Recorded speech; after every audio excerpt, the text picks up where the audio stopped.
Ils Calanda Broncos sono la più una squadra dels Broncos, la U13.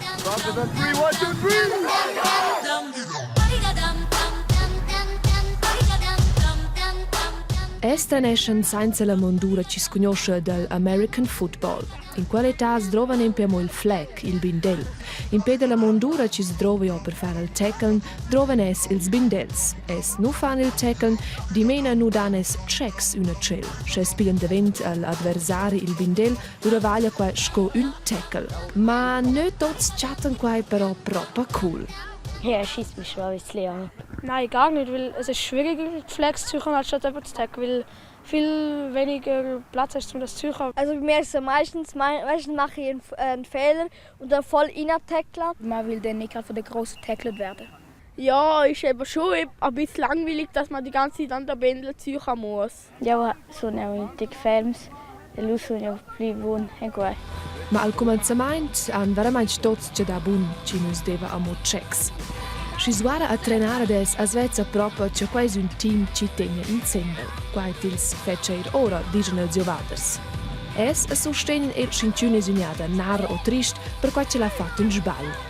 Aufmuntern. Also sagen zum Beispiel, nächstes Mal wird es besser, aber nicht sehr zusammenschießen oder abmachen. Man sagt einfach, du schaffst es oder du machst einen Touchdown oder so. Der Trainer sagt auch, was man falsch gemacht hat und dann kann man es auch richtig machen. Noch. Also ich sage, ja, lern es einfach, ist ein Fehler, man kann über das lernen einfach. Und im Turnier sagt man, wir haben immer noch genug Zeit zum Gewinnen.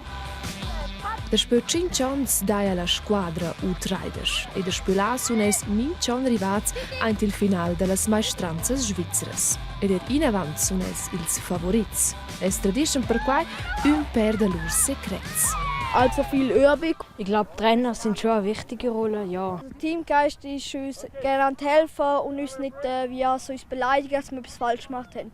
Immer Vollgas. Ja, dass er auch gut fangen kann. Auch schnell erkennen, wenn jemand plötzlich etwas anderes macht, zum Improvisieren. Und dass er immer konzentriert ist und immer dabei ist. Viel absprechen, dass man weiß, wer wo laufen tut. Ohne das ganze rumtrödeln, wie wir es manchmal machen. Ehrgeiz auf jeden Fall. Auch wenn man nicht mehr mag, von der Kondition her oder so, dann immer noch weiter zäckeln. Und der Überraschungsmoment für den Gegner. Ils Calanda Broncos U13. Un team con success e bler spaß.